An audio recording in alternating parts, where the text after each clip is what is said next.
Bienvenidos sean por primera vez a este nuevo proyecto, Hermanito Menor de la Taberna de Sócrates, y que para nada se trata de una mala e improvisada copia de leyendas legendarias. En este podcast, cada semana nosotros, Francisco Robles y Manuel Cárdenas, les contaremos a ustedes y ocasionalmente a un invitado acerca de aquellos casos cuya sentencia ha sido tan relevante, curiosa o trascendente que se ha ganado el título de sentencias emblemáticas.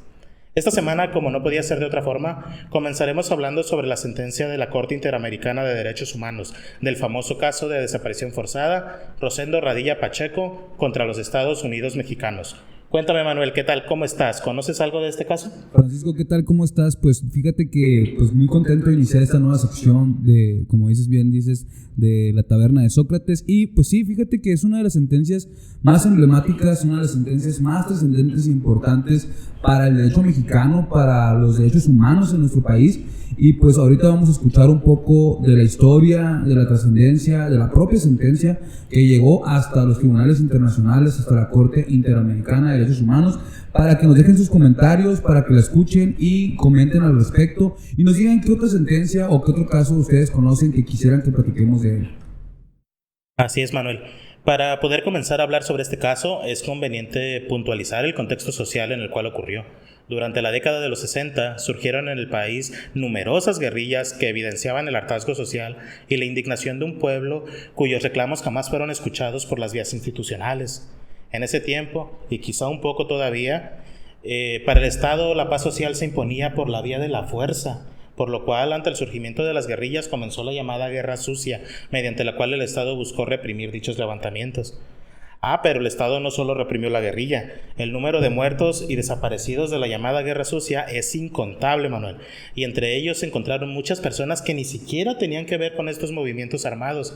Hasta el momento se ha logrado acreditar, de hecho, un número impresionante de por lo menos 1,200 personas desaparecidas, 639 de las cuales vivían en el estado de Guerrero y de ellos 473 en el municipio de Atoyac de Álvarez. Este dato es interesante porque, como vamos a ver más adelante, Rosendo Radilla Pacheco era originario justamente de este municipio de Atoyac de Álvarez.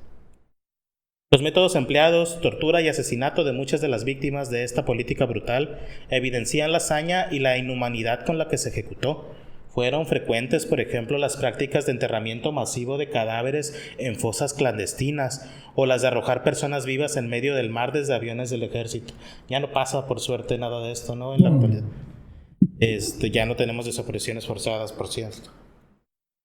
Fue en este contexto de brutal violencia del Estado en que ocurrió la desaparición forzada del señor Rosendo Radilla Pacheco, quien fue un caficultor guerrerense nacido en Atoyac en 1914. Tenía una familia compuesta por su esposa, 11 hijas y un hijo. Desde mediados de la década de los 40 impulsó la justicia y el desarrollo en Atoyac, municipio en el cual fue alcalde en 1955.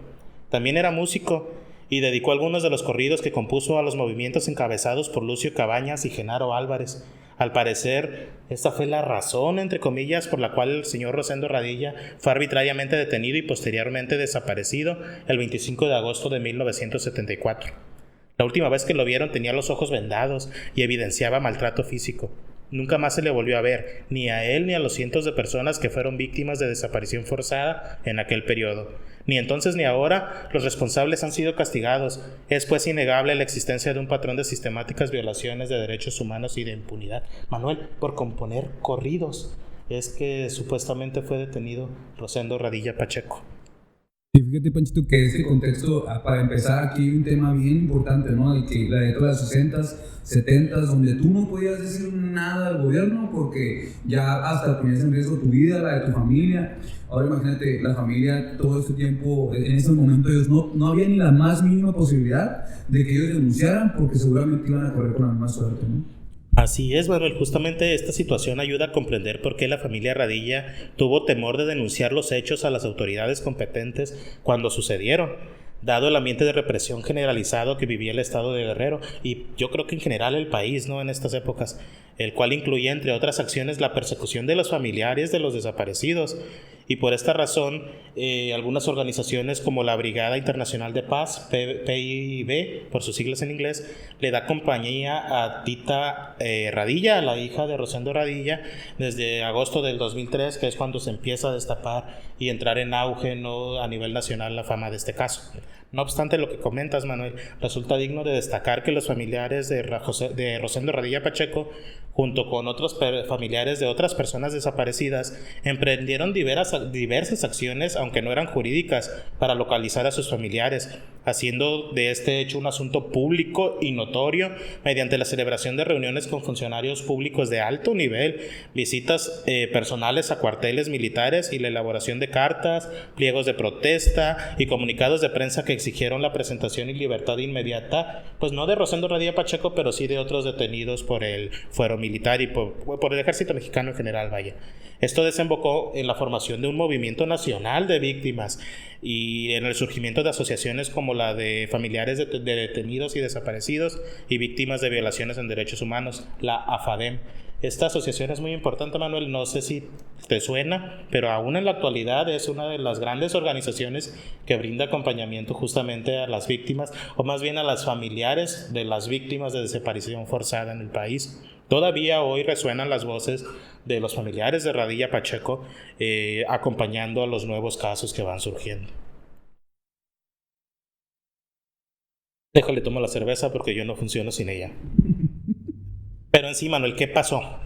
¿Qué le pasó a Rosendo Radilla Pacheco? Pues los hechos que aparecen en la sentencia, que van a poder encontrar en la descripción aquí abajo si nos están viendo en YouTube, para que la consulte el público en general, pues nos dice la sentencia que el 17 de febrero de 1962 Rosendo Radilla asistió a la firma de la convocatoria del Comité Cívico Guerrerense, del que es miembro y en el que invitaba al público general a un mitin que se realizaría en Boca de Arroyo, municipio de Atoyac de Juárez, ahí mismo en Guerrero. Recordemos que Rosendo Radilla Pacheco era un activista político, él había sido incluso presidente municipal de Atoyac de Álvarez, pues, y él estaba, pues era como, guardando enormemente las distancias, Manuel, pero era como nosotros que andábamos metidos en todos lados, pues así Rosendo Radilla, él estaba en la CCI, la Central Pero nosotros éramos como el meme, ¿no? Nosotros éramos el perrito. Ándale, exacto, así. El activista acá como mamá. Así merito. A ver, nosotros andamos metidos en todos lados, pero él sí le echaba para acá, sí, pues, ¿sabes?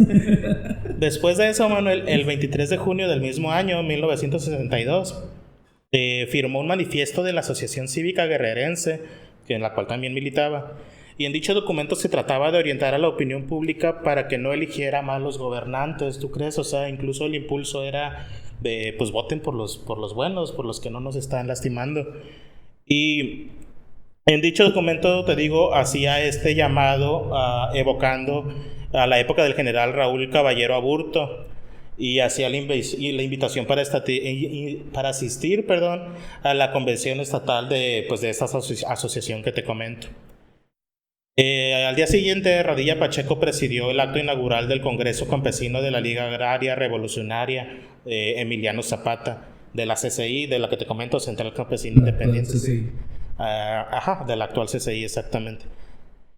Y al siguiente día, pues Rosendo Radilla Pacheco, que ya tenía 60 años de edad, Manuel, y su hijo Rosendo Radilla Martínez, de apenas 11 años, viajaban en autobús desde Atoyac de Álvarez a Chilpancingo. O sea, ya se iban de estos eventos.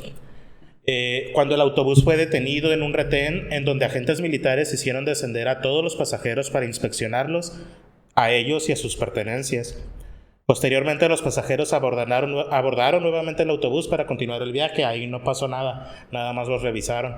Pero más adelante, el autobús fue detenido nuevamente en la entrada de la colonia Cuauhtémoc. Dice la sentencia que fue entre los municipios de Cacalutla y Alcholca, esto en Guerrero.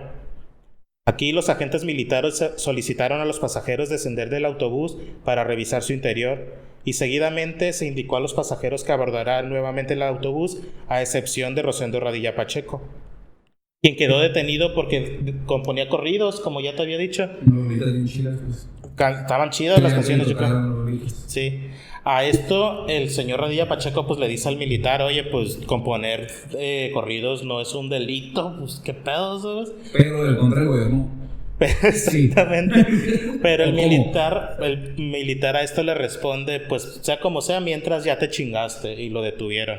Sea como sea, Rosendo Radilla Pacheco le pidió a los militares que dejaran que su hijo se fuera. Te digo que iba con su niño de 11 años. No manches. Y los militares hasta eso pues aceptaron que por ser menor de edad pues que se fuera. Y Rosendo Radilla le pidió a su hijo que le explicara a su familia que había sido detenido por el ejército mexicano. Desde ese momento, Rosendo Radilla Pacheco ya quedó a disposición de los militares y nunca más fue vuelto a ver fuera de la jurisdicción militar. ¿Puedo decirte algo al respecto en relación al contexto, específicamente en esta parte, ¿no? A lo mejor ahorita lo repito un poquito más adelante, vamos a platicar un poco más al respecto, ¿no? Pero ya hablamos de que en la década de los 60, 70, pues estaba esta censura política, ¿no? Gobiernos del PRI, más de 70 años, todo este rollo, ¿no? Agregarle que, si se dan cuenta aquí, en lo que acaba de comentar Panchito, en esta parte de la historia, están involucradas las autoridades castrenses, estamos hablando de militares, ¿no? Entonces, aquí el tema es que no había había una división muy marcada del derecho castrense y el derecho civil. Entonces, una de las cosas que hizo muy complicado que esto llegara a alguna autoridad o que de verdad se resolviera fue que si tú denunciabas ante las autoridades militares, pues obviamente se protegían entre ellos, eran juez y parte, ¿no? Entonces eso es muy importante que lo visualicen porque después vamos a escuchar, hay cosas muy interesantes que se resolvieron al respecto, ¿no? Exactamente, Manuel, qué bueno que lo puntualizas porque es uno de los grandes resultados y desarrollo de este caso. Después de haber sido detenido, el señor Rosendo Radilla Pacheco fue visto en el cuartel militar de Atoyac de Álvarez ya con signos de maltrato físico. De hecho, hay una declaración de un señor que se llama Maximiliano Nava Martín y que pueden encontrar también en la sentencia que les vamos a dejar abajo, que a la letra dice: a los 4 días de estancia en el cuartel militar de Atoyac de Álvarez, llevaron al señor Rosendo Radilla Pacheco. Uno de los detenidos dijo: ese señor compuso un corrido de la masacre del 18 de mayo, lo que les llamó la atención y lo separaron del resto del grupo. Después lo volvieron a separar del grupo y cuando lo regresaron ya venía atado de manos y vendado de los ojos con un pañuelo, un paliacate rojo.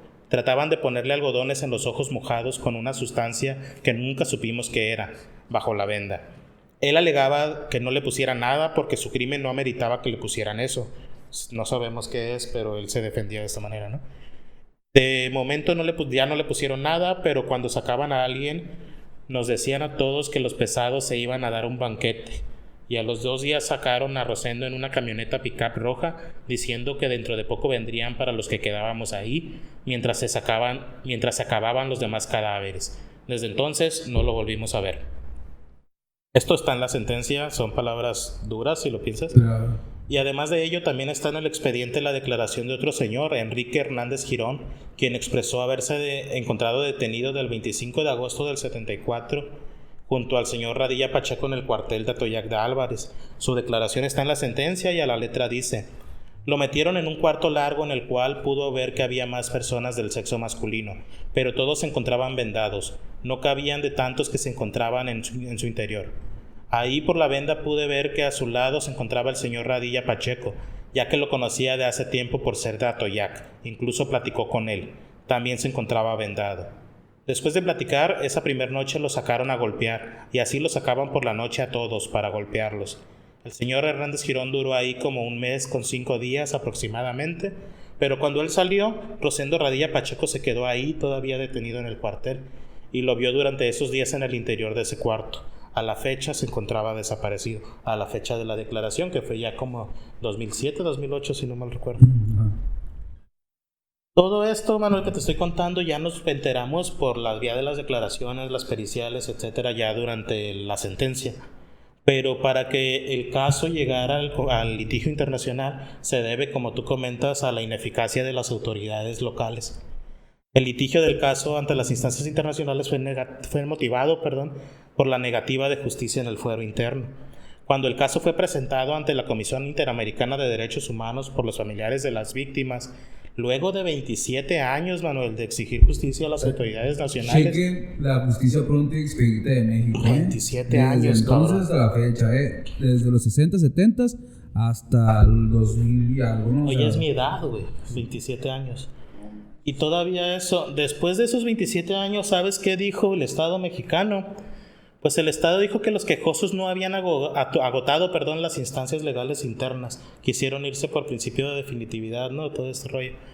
Pero la Corte Interamericana en 2005 les contestó que 31 años de ineficacia del Estado mexicano justificaban la intervención de la Corte Interamericana en el caso. Una cachetadota de guante blanco. Sí, no. Aquí puedo comentar algo rapidito, pero Dale. aquí hay una parte que es bien interesante porque aparte de que en los 90s hubo la oportunidad de poder promover esa denuncia ante las autoridades castrenses al fuero militar y que obviamente dijeron no, y lo intentaron por la vía del Ministerio Público, la Fiscalía, y también declinaron otra vez su competencia, o sea, conocer el asunto. Dijeron, la Fiscalía dijo, no, yo no lo puedo conocer porque es un tema militar, y lo rebotó otra vez para las autoridades militares, ¿no? Y otra vez lo volvieron a negar, ¿no? Porque obviamente, como ya comentamos ahorita, pues ahí no puede ser juez y parte, ¿no? Entonces, después de eso, ahí, antes de llegar a esta altura de lo que tú comentas, había por ahí una queja de esta guerra sucia que comentas, de tantas muertes, de tantas desapariciones. Se promovieron ahí quejas a derechos humanos, a la Comisión Nacional de Derechos Humanos, y emite en el 2000 una recomendación donde le dice al Estado mexicano, oye cabrón, te estás pasando de lanza, hubo muchas muertes, entonces hay autoridades involucradas, entonces tienes que crear una fiscalía especializada, y crearon la fiscalía en el 2001, que era la Fiscalía contra los delitos cometidos por servidores públicos en contra de personas vinculadas con movimientos sociales y políticos del pasado, exactamente. Bueno, a lo mejor por ahí lo traes, ¿no? Pero... No, de hecho, qué bueno que lo comentas porque no lo incluí, porque sería chutarnos toda la sentencia. Pero sí es bien interesante cómo se crea toda una fiscalía especializada para atender estos temas, y después creo que en 2008 se elimina esta fiscalía sin nada, sin resultados. Simple y sencillamente ya dijeron, pues ya se investigó lo que se tenía que investigar y ahí muere. De hecho, algunas declaraciones de los expertos en la sentencia... Como la Casa Blanca, ¿no? Así, ándale, igual. Creamos una fiscalía y... No, todo muy bien, muy chingón aquí. Sí, exacto, así, no, pues no pasa nada. Yo ya revisé y no tenía nada, no me robé nada. Pues básicamente pasa esto, y los expertos de la corte en la propia sentencia señalan que es triste porque es un espejismo que se le estaba vendiendo a la sociedad con la creación de esta fiscalía que no, o sea, sí investigó, pero no llegó nunca a nada, ¿sabes? Y justo lo que comentas, y justo esto sí lo incluí, vale la pena destacar que una de las razones por las cuales supuestamente no se habían agotado las instancias internas en la resolución del caso se debió a que en esa época la ley permitía una interpretación que daba lugar a que los delitos cometidos por militares fueran juzgados por el fuero militar en lugar del fuero civil. El Estado mexicano tuvo la oportunidad, Manuel, de hacer justicia en el presente caso, pues en agosto del 2005 la Fiscalía Especial consignó el caso por privación ilegal de la libertad en su modalidad de plagio o secuestro, esto ante un juez civil. De entrada ya vamos mal porque lo metieron como secuestro, no como desaparición forzada. Porque no existía. Básicamente. No había cómo, o sea... A pesar de que ya estábamos en la Convención contra la Desaparición Forzada. Y no había pretexto, pues. Exacto. O sea, no pueden decir... Ay, ¿sabes qué? Sí, ahí hay un pedo, pero como mi catálogo no existe nada parecido, pues vamos a meterlo por secuestro y pues... No, y todavía que lo meten por secuestro, Manuel, el juez civil lo que resolvió fue mandarlo al juez castrense, como bien comentas. Ajá. Es decir, pues que los propios militares juzguen. Ahí estaban echándose la bolita unos al otros, hubo un amparo, se resolvió que las víctimas no se podían amparar porque pues era competencia del juez militar resolver el caso, y al final el caso simplemente se sobreseyó porque el único que se había señalado como procesado, como imputado ahora, falleció. Y como falleció, se acabó el caso y ahí valió madre. El 15 de marzo del 2008, ya ha pasado todo esto, y de conformidad con lo dispuesto en los artículos 51 y 61 de la Convención Americana, la Comisión Interamericana sometió a la Corte, también Interamericana, una demanda en contra de México, la cual se originó en la denuncia presentada el 15 de noviembre del 2001. Para el 12 de octubre del 2005, la Comisión aprobó el informe de admisibilidad número 65/053, mediante el cual declaró admisible la petición, es decir, admitió la demanda básicamente. Posteriormente, 27 de julio del 2007, la Comisión adoptó el informe de fondo número 60/074, en los términos del artículo 70 de la Convención Americana, en la cual formuló determinadas recomendaciones para el Estado mexicano.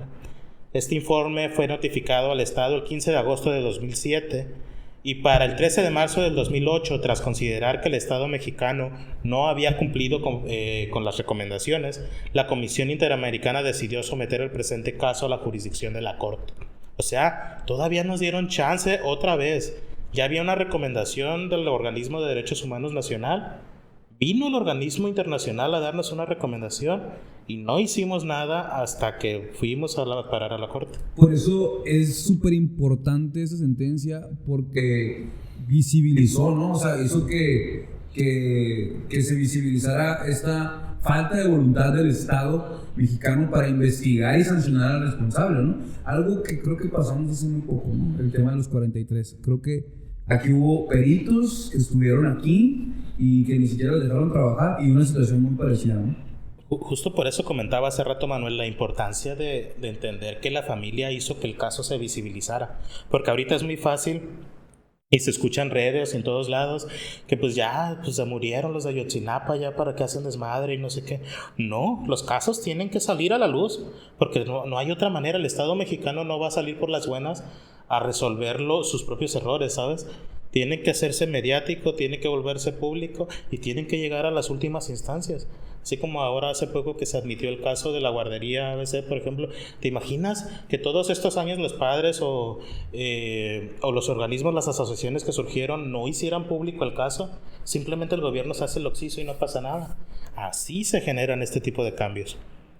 Y bueno, una vez admitida la demanda, según la Comisión Interamericana, las alegadas violaciones derivadas de este hecho se prolongan hasta la fecha, por cuanto el Estado mexicano no ha establecido el paradero de la presunta víctima, ni se han encontrado sus restos.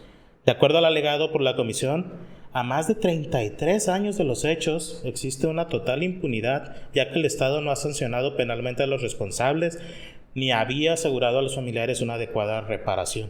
Esto fue lo que declaró la Corte una vez admitida la demanda. De que ya 33 años y ni has detenido a nadie, ni les has O sea, pocas palabras, no mames. Sí, no mames, ya te pasaste. No mames, México. Básicamente. Por lo anterior, la Comisión solicitó a la Corte que se declare responsabilidad internacional al Estado mexicano por la alegada violación de los derechos humanos consagrados en la Convención Americana. Entre los derechos vulnerados se incluía el reconocimiento de la personalidad jurídica, el derecho a la vida, el derecho a la integridad personal, a la libertad personal, a las garantías judiciales, a la protección judicial y a la regulación interna de las leyes para armonizarlas con los tratados internacionales. Todo esto en perjuicio de Rosendo Radilla Pacheco, pero también en perjuicio de sus familiares, a saber, su esposa, sus 11 hijas y su hijo. Que son 11 hijas y un hijo. Wow, yo quedé impresionado con el número. Pues ya sabes, en esos entonces Claro. Eran familias muy grandes, ¿no? Ahorita ya de uno o dos hijos, pero antes. Así es. Y pues ya en la sentencia la Corte pues hizo lo habitual, ¿no? Se sentenció al Estado mexicano a los gastos y costas, a una reparación del daño, de lo tangible y lo Y eso es lo intangible, padre etc. y lo chingón de una sentencia interamericana, y que creo que hemos estado adoptando un poco a poco en nuestro país, que es que se repare el daño, no nada más una cuestión, como dices tú, tangible, sino, o sea, como un lucro cesante, una cuestión económica, sino también lo intangible, como es el daño moral, ¿no? Los daños psicológicos, todas esas cuestiones que pueden arrastrar pues este tipo de experiencias, ¿no? Y por ahí a cada uno, o sea, extienden esta indemnización a cada uno de los hijos, ¿no? Exactamente, Manuel. Pero pues el Estado mexicano, Manuel, a pesar de que hoy ya sabemos que hubo una sentencia, de todas maneras se defendieron. El 21 de septiembre del 2008, el Estado mexicano presentó un escrito mediante el cual interpuso 4 excepciones preliminares, o sea, de forma, digamos, antes de entrar al estudio del fondo. Eso quiere decir que dijeron como que, oye, ¿sabes qué? Lo que tú, familia de Rosendo Radilla, quieres estar estás demandando al Estado mexicano, no procede por esto y esto. Exactamente, hizo 4 excepciones. Y a pesar de esas excepciones, de todas maneras, el Estado sí reconoció parcialmente su responsabilidad internacional por la violación de los derechos de garantía judicial y protección judicial en perjuicio de Rosendo Radilla Pacheco y sus familiares. Y asimismo reconoció también su responsabilidad por la violación de los derechos a la integridad personal y a la libertad personal en perjuicio de Rosendo Radilla Pacheco, así como la violación al derecho a la integridad personal de sus familiares. por esto de las persecuciones que hubo después hacia ellos, etcétera. Sin embargo, y aquí está lo importante y que tú puntualizabas hace rato, el Estado mexicano, entre otras cosas, se negó a haber violado al artículo 2 de la Convención Americana de Derechos Humanos. ¿Qué dice este artículo? Es el que lo obligaba a armonizar su legislación nacional con respecto a las convenciones de derechos humanos de las cuales parte, incluyendo la de desaparición forzada. O sea, reconocer los derechos que hay en un tratado internacional en el Estado mexicano, ¿no? O sea, decir como, nosotros pactamos un tratado internacional, somos parte de ese tratado, y lo hacemos también, lo replicamos en nuestro sistema jurídico mexicano para que también tenga aplicación en las leyes locales, ¿no? Entonces, eso es lo que no quería hacer el Estado mexicano, ¿no? Todavía tuvieron el cinismo de regarla bien gacho y luego todavía ponerse los moños, ¿no? Exactamente. Y pues respecto a las excepciones, estas 4 defensas que puso el Estado mexicano, la Corte contestó que ella no podía permitir que los estados partes le dijeran qué casos puede conocer y qué casos no, por lo cual sería la propia Corte la cual estudiaría pues la procedencia, ¿no? Y la facultad que tuvieran para conocer del caso. Esto lo hacen todos los órganos jurisdiccionales, ellos tienen competencia para estudiar su propia competencia, ¿no? La primera excepción planteada, Manuel, porque a mí me gustaría que las leyéramos las 4 porque se me hizo, no sé, a mí se me revolvió el estómago leyendo es lo que te digo, pues el cinismo del Estado mexicano para denigrar o decir, no, güey, es desestimar, ¿no? A lo mejor la palabra, desestimar la acción de la familia. O sea, después de todo este viacrucis, llega el Estado mexicano y dice, mira, esos 4 motivos es porque tú no procedes tu pinche reclamo, ¿no? Exactamente. La primera excepción planteada por México fue la llamada ratione temporis, es decir, por razón del tiempo. Eso es el Harry Potter, ¿no? Básicamente es como una lojomora. No, es el latín para en razón del tiempo. Y México alegaba, fíjate, Manuel, que México firmó y por tanto se unió a la Convención Americana en 1981 y que los hechos cometidos en contra de Rosendo Radilla Pacheco ocurrieron en 1974, 7 años antes. Por lo cual, en la opinión de México, no existía obligación internacional por parte del Estado, por lo cual el caso en comento resulta irrelevante para la Corte. O sea, básicamente México dijo, sí, lo desaparecí, pero cuando lo hice, yo no había prometido no hacerlo. O sea, es no tener madre, güey. O sea, se le ocurrió contestar eso. Le dije que sí, pero pues no dije cuándo, ¿no? O sea... Exactamente, algo así. Al respecto, la Corte resolvió que debe tener ahí una pinche... Digo, yo sé que ya en la interpretación, ya cuando la Corte analiza el caso así a profundidad, obviamente razona al respecto, ¿no? Pero yo creo que ya con este tipo de prácticas debería tener una cláusula por ahí en este pacto internacional donde diga que también retroactivamente, a lo mejor hasta 10 años, ¿no? Algo así, ¿no? Para poder como que prevenir este tipo de barbaridades por parte de los estados, ¿no? Pues fíjate que la Corte resolvió todavía con un guante aún más blanco que lo que comentas.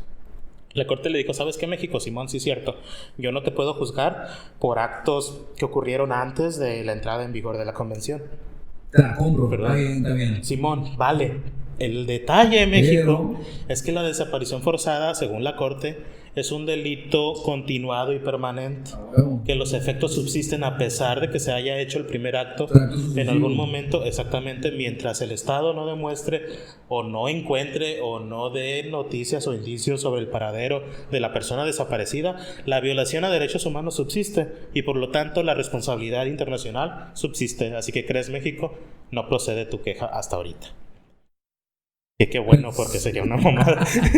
La segunda excepción es muy parecida a la primera, pero en esta México alegaba que no se le podía aplicar la Convención Interamericana sobre la Desaparición Forzada. Nuevamente, debido a que México se adhirió a dicha convención en fecha posterior a la de la desaparición de Rosendo Radilla Pacheco. Sin embargo, nuevamente la Corte resolvió lo mismo. La desaparición forzada es un delito permanente y continuado, por lo cual los efectos de la violación a los derechos humanos de Rosendo Radilla Pacheco se mantuvieron aún después de la adhesión de México en la convención, por lo cual el caso se encuentra dentro de la competencia legal de la Corte. De nuevo, sí, güey, yo no te puedo juzgar por lo que hiciste antes. Es como cuando tu novia no te puede reclamar lo que hizo antes, ¿no? Lo que hiciste antes. No, que no fue en tu año, no fue en tu año. Pues sí, cabrón, pero tuviste un hijo, güey, me acabo de enterar. O sea, es lo que básicamente la Corte le está diciendo a México. Sí, güey, pero pues ahí está el morro, o sea, de todas maneras subsiste el problema. Hay de cosas a cosas, ¿no? O sea, ¿cómo? Hay de cosas a cosas. Sí, exactamente.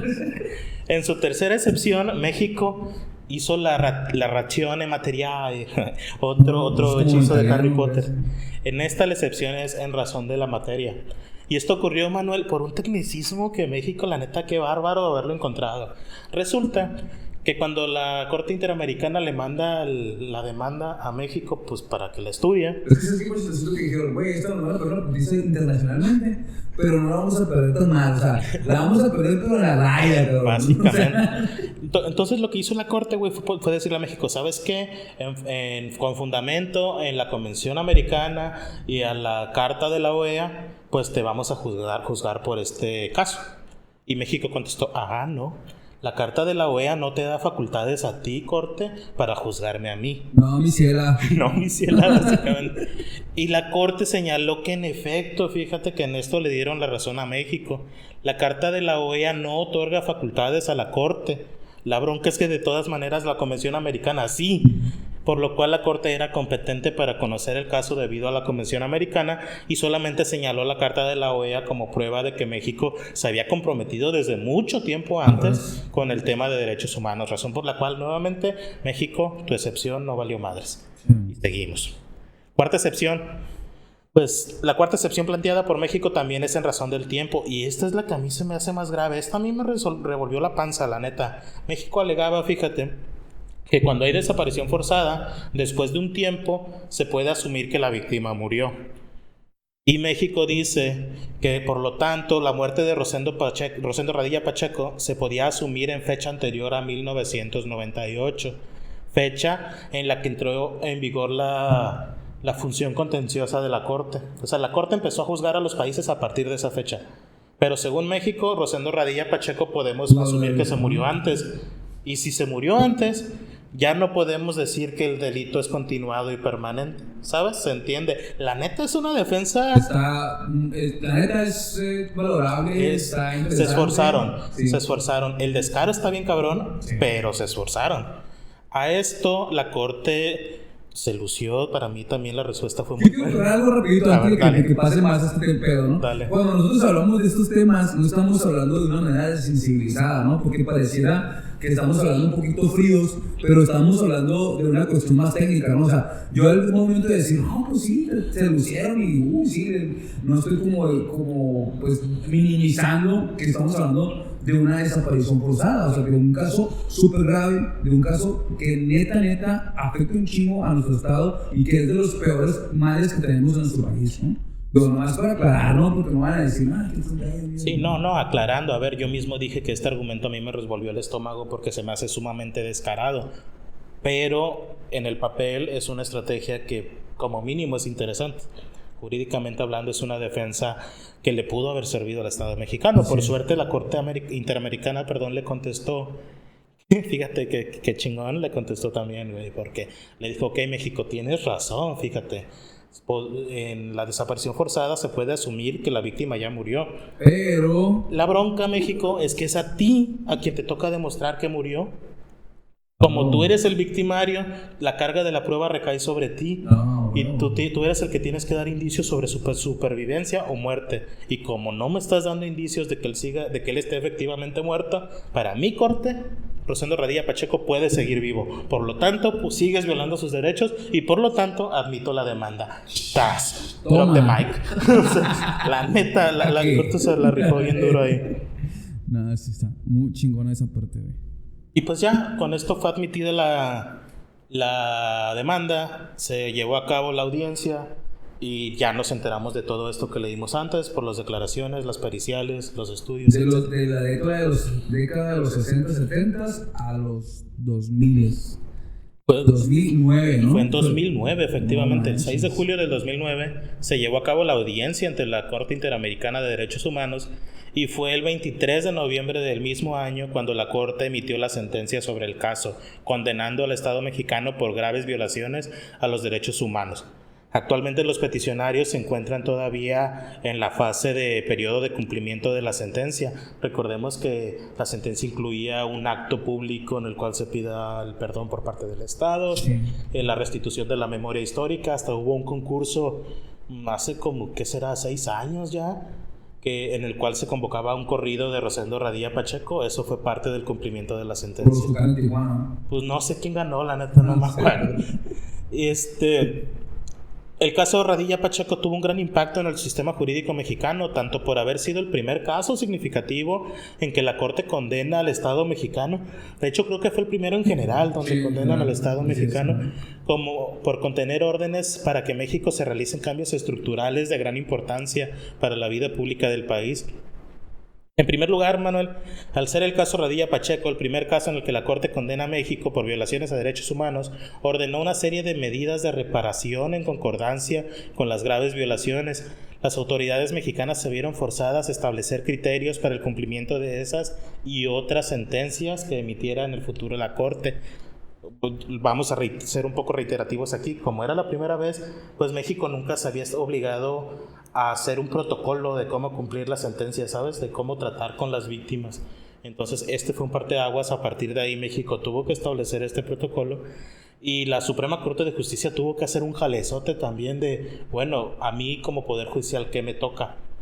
Y lo hizo. En ese sentido, la Suprema Corte de Justicia de la Nación inició un proceso de consulta y trámite para establecer las obligaciones del Poder Judicial de la Federación. Aquí vamos a hacer un pequeño paréntesis que digo, para las personas que nos escuchan, digo, quiero pensar, ¿no? Que a lo mejor algunos no son abogados, algunos sí, entonces nada más comentarles que el tema aquí era cómo fregados el Estado mexicano le va a dar entrada a la ejecución de la sentencia. O sea, ¿cómo va a ser posible esto que la Corte me está condenando, que me está diciendo el Estado mexicano, haz esto y esto? ¿Quién es la autoridad para poder hacer eso de México, no? Porque nunca había pasado, pues. Entonces dice, ¿qué onda? ¿Quién es? Entonces todos están de que, pues yo creo que tú, y la Corte, pues yo creo que yo, pero no estoy tan seguro, y no, pues y empezaron a hacer estos calezotes, ¿no? Que dices tú.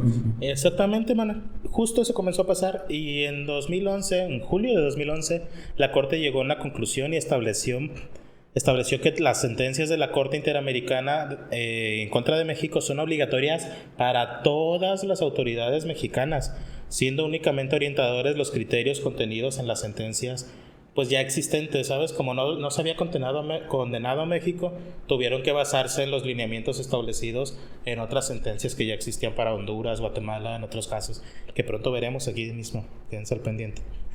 Asimismo, siguiendo los criterios establecidos por la Corte Interamericana, la Suprema Corte estableció que todos los jueces mexicanos, ojo aquí, todos los jueces mexicanos en el ámbito de sus competencias están facultados para hacer control de convencionalidad. Esto es, aplicar los tratados internacionales de derechos humanos en los casos que conocen, aún en perjuicio de la legislación mexicana. Esto es un cambio bien cabrón que ocurrió en el sistema jurídico mexicano a raíz del caso Rosendo Radilla Pacheco. Y como consecuencia, y todavía es que la interpretación sobre derechos humanos debe tenerse en cuenta tanto el Tratado Internacional como la Constitución, la Suprema Corte en esta resolución aceptó que todos los jueces mexicanos están facultados para analizar la compatibilidad entre una ley y un acto con la Constitución y los tratados internacionales, cosa que no había venido ocurriendo. Todo eso se dejaba para el recurso de amparo y para otros recursos que no obligaban a los jueces a tomar en cuenta los tratados internacionales a la hora de resolver sobre un asunto, y por lo tanto pues se pasaban por el arco de triunfo los derechos humanos. Por otra parte, a raíz del caso Radilla Pacheco se han originado varios cambios estructurales que fueron ordenados en la misma sentencia de la Corte. En la misma resolución de julio del 2011, la Suprema Corte estableció, y ojo aquí porque es lo que tú mencionabas, estableció que los jueces militares no son competentes para juzgar a otros militares acusados de violar derechos humanos. De civiles. Y ordenó que dichos casos sean turnados a la justicia ordinaria federal. Dicho de otro modo, los delitos graves, incluyendo la desaparición forzada, pasan a ser exclusivamente de orden federal, pero civil, no castrense. Así es. Sí, o sea, aunque tú tengas tu derecho castrense, tus autoridades militares, te metes con civiles y provocas un delito grave o un delito, ya es juzgado en el fuero común, ¿no? Bueno, en el fuero federal. El fuero federal. Otro de los cambios, de los menos famosos, pero que también se derivan de esta sentencia, fue que ya no se puede aplicar la reserva a averiguaciones previas en casos de violaciones graves de derechos humanos.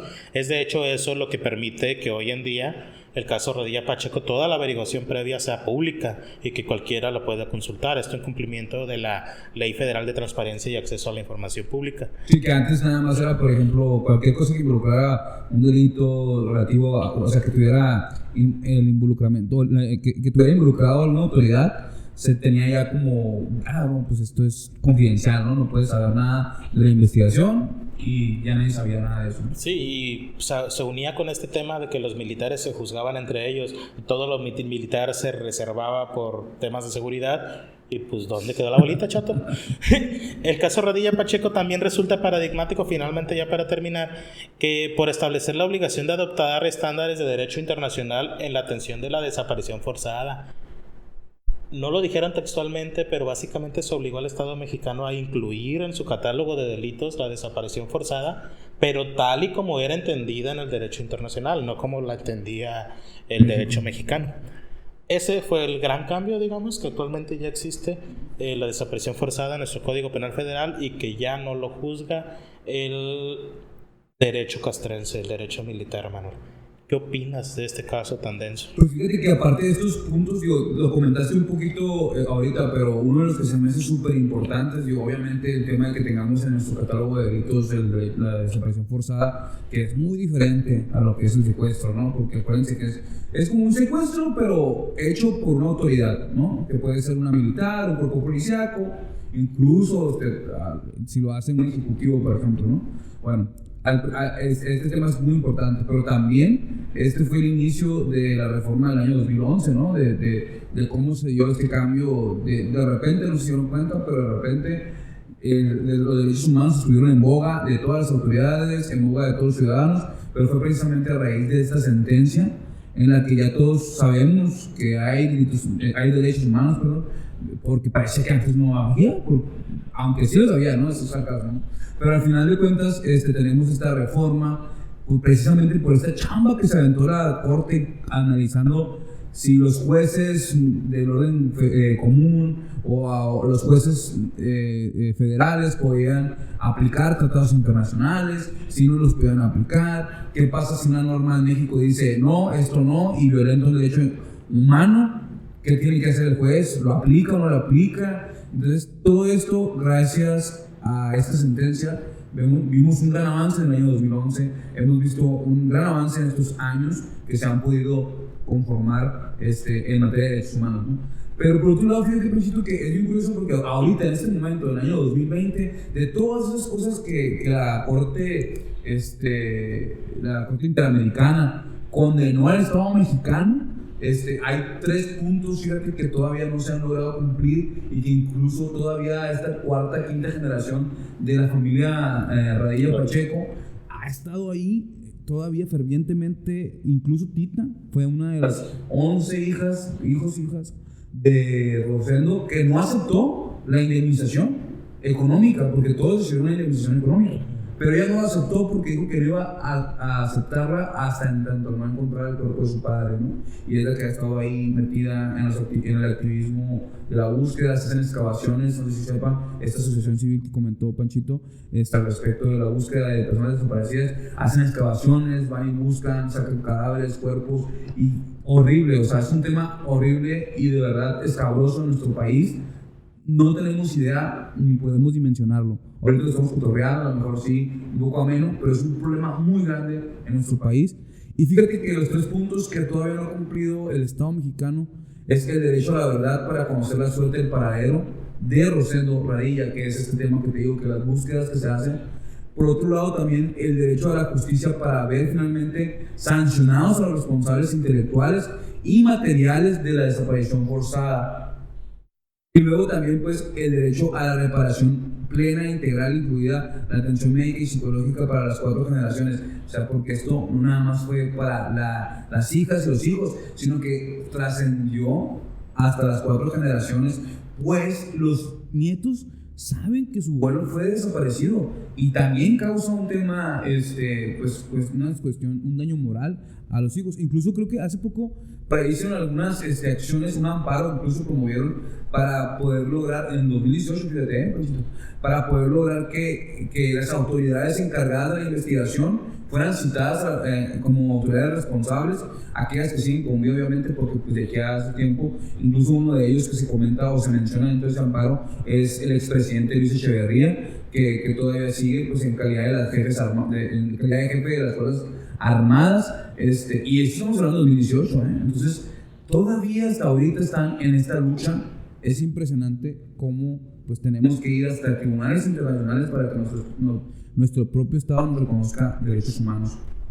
Así es, Manuel, que es la parte triste de tener que tocar estos temas. Tratamos de hacerlo de la manera más amena posible para que la gente conozca, porque yo creo que todos hemos escuchado que el caso Rosendo Radilla Pacheco es importante, pero pocos conocen la historia de lo que ocurrió realmente. Ya no digamos temas de cómo lo detuvieron o por qué, sino las consecuencias que ocurrieron. Y por ejemplo, México siempre, Manuel, esto es siempre, que ha habido un cambio progresivo en nuestra legislación en temas de derechos humanos o en temas, pues en general, progresividad de la ley, siempre lo hemos recibido como una dádiva del gobierno, como un cambio, como un avance. La realidad es que siempre han sido consecuencias de este tipo de casos. Siempre se nos ha tenido que obligar a realizar las modificaciones legales pertinentes para ponernos pues casi al día, porque ni siquiera al día en temas de derechos humanos. Y pues es triste pensar en las consecuencias humanas de este tipo de casos. Como bien comentas, las sentencias de la Corte Interamericana son amplias, se establece no solo la recompensa pecuniaria, sino también, como comentas, el derecho a la verdad, el derecho a la recuperación. De hecho, una de las cosas expresas que se ordenó al Estado mexicano es literal localizar el cuerpo, los restos mortales de Rosendo Radilla Pacheco, lo cual pues evidentemente ni ha pasado ni es probable que suceda. Es deprimente, pero pues se tiene que seguir presionando para que esto ocurra y para que los cambios se realicen en nuestro país. Yo me quedo con la parte de analizar la coyuntura que representó este caso, el avance que permitió. Rosendo Radilla Pacheco se fue tal vez sin saberlo, pero él era un luchador social que logró un cambio drástico en la manera en que se visualizan los derechos humanos en nuestro país.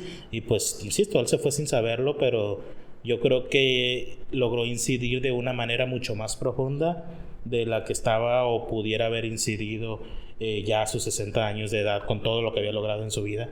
Y esperamos que el Estado mexicano pues se ponga al día y por lo menos no vuelva más tortuosa la vida de estas personas, porque es algo que también suele pasar. Por razones de tiempo, Manuel, tenemos que tratar estos temas de una manera más o menos resumida. No tratamos de ser insensibles al respecto, pero si nos ponemos a llorar con ustedes o a contarles todos los detalles leguleyos y técnicos, pues los vamos a aburrir y no nos van a escuchar. Y la idea de esto es que se empapen de estos temas, que entiendan de dónde vienen los derechos o de dónde viene el respeto mágico que de repente tiene el gobierno para ellos. Dicho esto, espero que les haya gustado el episodio, Manuel. Es la primera vez que nos sentamos a hablar de este tipo de sentencias. Yo me quedo con una muy buena experiencia y pues aquí los estaremos viendo en el siguiente episodio con otro caso. Les recordamos que este es un mini proyecto derivado de la Taberna de Sócrates, sentencias emblemáticas, y pues si les gustó, déjenos algún comentario por ahí sobre qué caso les gustaría que hablemos. Ya tenemos una larga lista de todas maneras y por aquí nos estamos viendo. Suscríbanse al canal de YouTube, síganos en nuestras redes sociales, en la página en Facebook, próximamente en Instagram. Y pues espero que hayan disfrutado este episodio de Leyendas Legendarias, sentencias emblemáticas, y pues muy contentos. Y nada más desde aquí de la Taberna de Sócrates exhortamos a las autoridades del Estado mexicano pues a que se pongan las pilas, ¿no? Porque la neta nos faltan 43. Chingón, raza, nos vemos a la próxima. Chao.